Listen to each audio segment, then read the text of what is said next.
to it. So I want to start off by talking about drinking and an experience that I've had last night, but also kind of connected to a lifelong journey with drinking alcohol.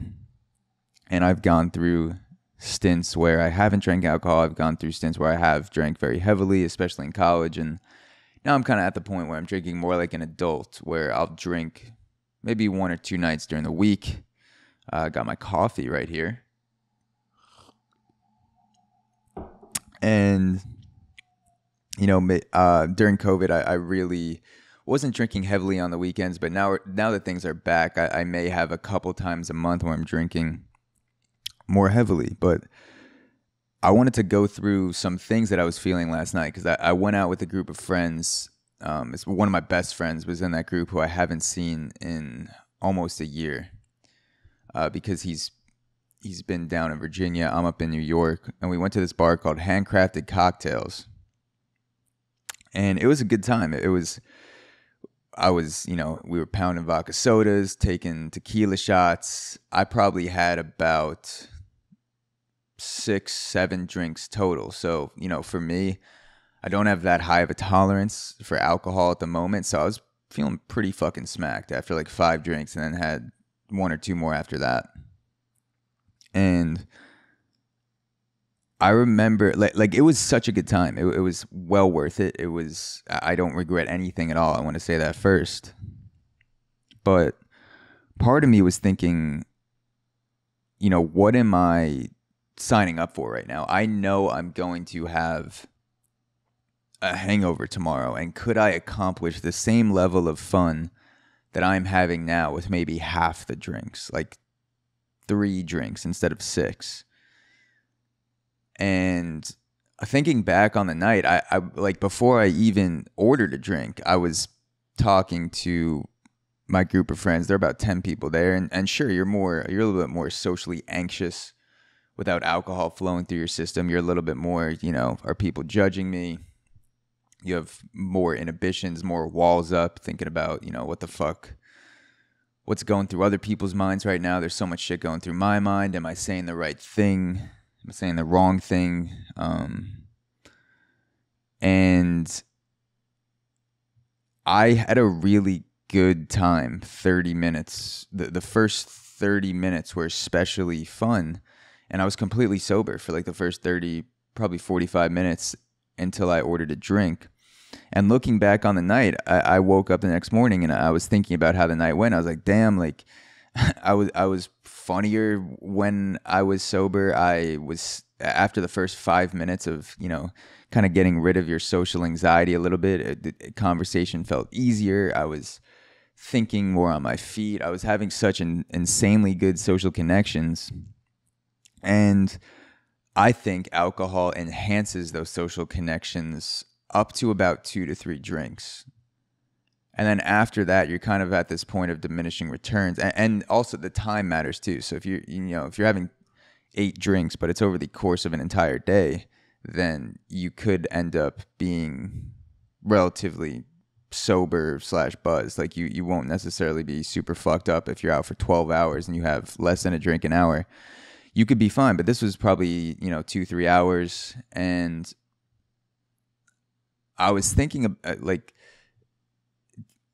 I know I'm signing up for a hangover when I have 5+ drinks, sometimes even 3, depending on the alcohol. But I kept drinking, even though deep down I really didn't want to. And I don't think I was afraid of saying, guys, I'm done drinking, or I could have just ordered a seltzer and water, seltzer and lime. This is seltzer and water. Yeah, I'll take a seltzer water, please. Hold the water. But yeah, I could have ordered, like, I'll do a go-to, like seltzer and an orange slice or seltzer and lime. So it looks like you're drinking a vodka soda, but in reality, it's just water. And I feel like I'm holding a drink in my hand. And it also looks to other people like I'm drinking. So it's kind of a pussy move a little bit. But I do like that. Like on nights where before COVID, I would go out and I might have 6 drinks, but 3 of those are seltzers. And last night, the thought never even occurred to me to do that. I think it's just like getting back into the swing of going to bars and realizing that, oh shit, like there's an option to be at a bar and not drink. Because I had been in my apartment and hanging out outside and outside of bars for so long and not drinking, and also drinking sometimes, that like I walked into the bar and something awoken in me. I'm like, oh, this is like the spot to drink. Like, we're at the bar now. We're getting fucked up. We're getting after it. We're ripping shots. We're pounding beers.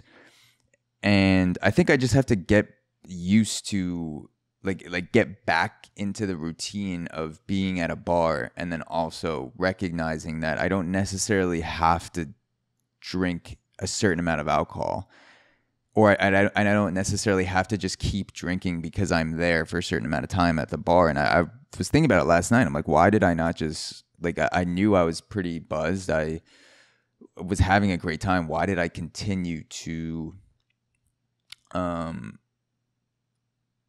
order, more vodka sodas? And a lot of people will say it's more of a cultural thing. Like, we drink because, it's social norms, cultural norms. It's outside pressure on me that's forcing me to drink. And I mean, yeah, that might be true. There might be a little bit that has to do with that. But I also think it comes from within yourself. You have to give yourself permission to order something without alcohol and do it in front of other people and be okay with it and not be ashamed of it. And don't let the assholes in the bar that are treating you like shit, whether it's guys or girls calling you a pussy, like, make you feel bad for drinking something that doesn't have alcohol in it, because they're probably insecure about something with themselves. They're probably seeing you not drink alcohol, and you're like, when people are engaging in activities that they know are not great for them. I have nothing against alcohol. It's just that after a certain point, it starts to be not great, not enjoyable. So when someone hops off the train and starts to do other things that are outside of the group, people can become insecure, and then they reflect those insecurities by telling you, stop being a bitch, or be like, we're getting fucked up, getting after it. And I've done that to other people when I was younger. So I understand that feeling of, oh, everyone has a drink. Like, what are you not drinking? Are you a narc, bro? Are you, did you just join the police force? Are you here to arrest us? Fucking bitch.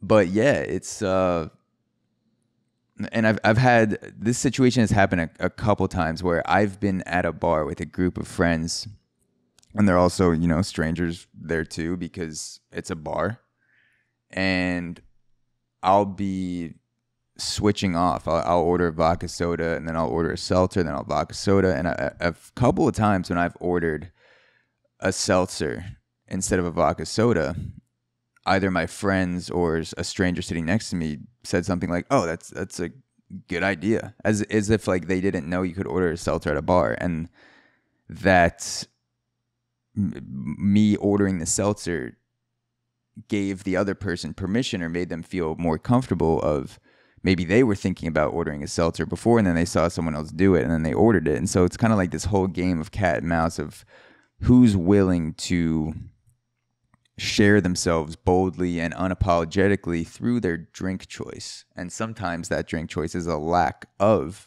a drink. It's still a drink, but there's no alcohol.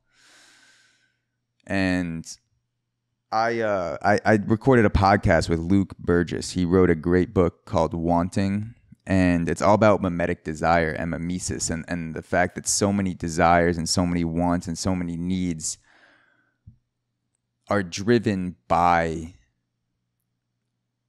what other people want. And sometimes just seeing someone want something, recognizing their desire, instills a desire within us. And that can be hard to shake. And sometimes you rationalize it within yourself that, oh, I wanted this because of that reason, because it's embarrassing to admit that you want something because someone else did. You find a way to rationalize it within yourself. And sometimes mimetic desire is a good thing, where I'll see people doing healthy things, treating their bodies well, treating their minds well. I started meditating because of mimetic desire. I started a lot of the workouts that I do now with steel mace flow and Muay Thai, probably because of mimetic desire. I saw other people doing things. They were having a good time. And so that applies also to things like ordering seltzer, where if you're in a bar and you really don't want to drink and you kind of feel trapped into drinking, and then someone else orders something that they are projecting their desires in public and right in front of you, and then you may see their desires and the fact that, oh, this person took action and ordered a seltzer, and then maybe you do recognize that, oh yeah, that sounds good, I'm going to order a seltzer too. And maybe you don't even recognize the mimetic desire. Maybe you see someone else holding a seltzer, you don't actually order it, and then 30 minutes later you come to the decision, or you believe you came to the decision on your own to order the seltzer, when in reality you were surrounded by someone who you kind of took like a subconscious check of what they were doing, and then you took that into account, but you weren't.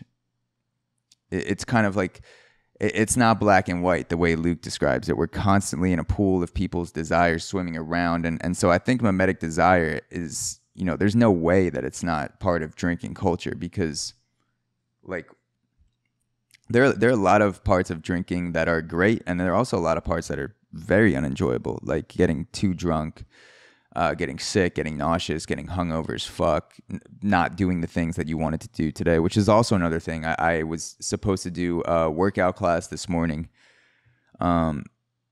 Ended up staying out later than I wanted, drinking more than I wanted, or more than I had initially planned, and then ended up not going to the workout class at 9 a.m. And I apologize for picking my nose right now, but it's a little extra itchy.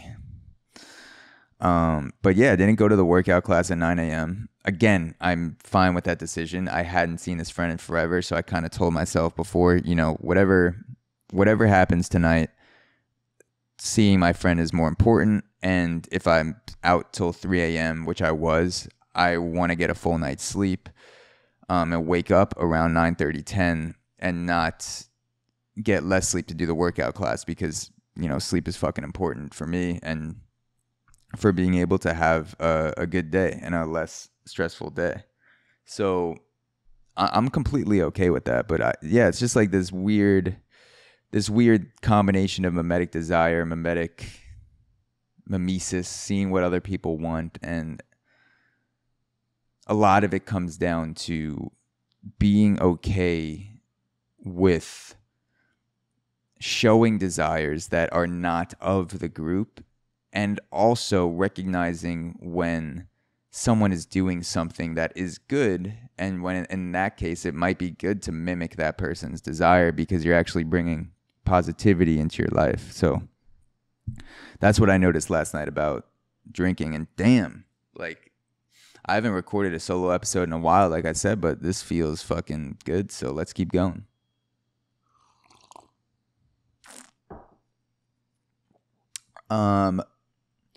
Let's play a song right now. I'm gonna play a song by one of my favorite music artists. His name is Mike Stud. This is a song called Gang.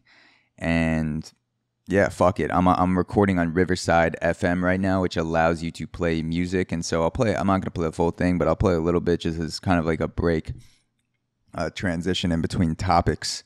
And I want to talk about kratom next, the kratom plant and my experience with it. And so, yeah, Mike is what his artist name is now, Mike, and formerly Mike Stud, throws out bangers, and this one is called Gang.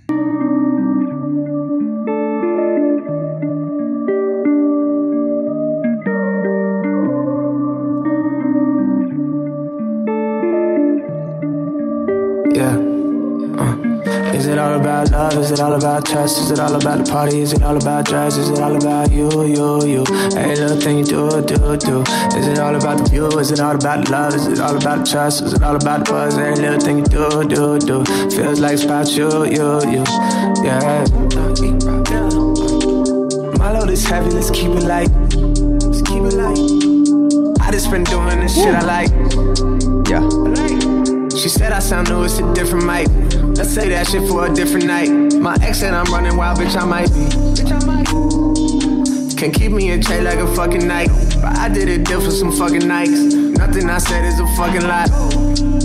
Not one. Check my whole catalog, you won't find one. Not one lie, one time. Just love for my brothers, got enough for these bitches. And all I've been saying is gang. I'm sick and tired of being around people that don't even care about the same. Check out Mike. Again, that's called Gang. He is an unbelievable artist. He's done everything independent. Started listening to Mike Stud when he was Mike Stud back in my college baseball days. And he's been through a lot of shit. Also has a podcast, and it's called You Never Know. So yeah, definitely go check out